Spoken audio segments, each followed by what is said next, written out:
కదా, ఎలాంటి పనిష్మెంట్స్ ఇస్తున్నారు? ఫైన్స్ తీసుకోవడం కానీ, పోలీస్ స్టేషన్లో వేయడం కానీ, రిహాబిలిటేషన్ సెంటర్ కంటే పనిష్మెంట్సే బెటర్ అని మేము అనుకుంటున్నాం.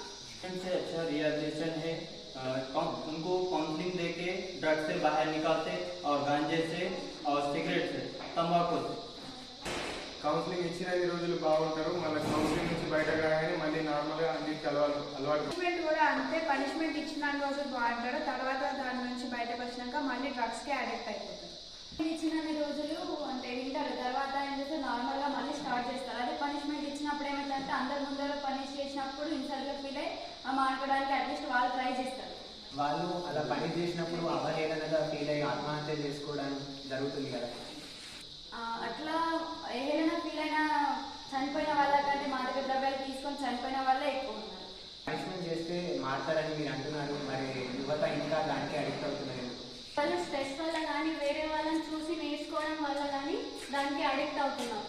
సో ఇక్కడ పనిష్మెంట్ అయినా రిహాబిలిటేషన్ అయినా రెండు కరెక్టే.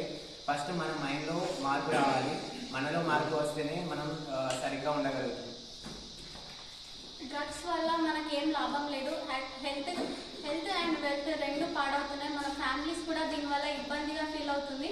So we have to say stop drugs.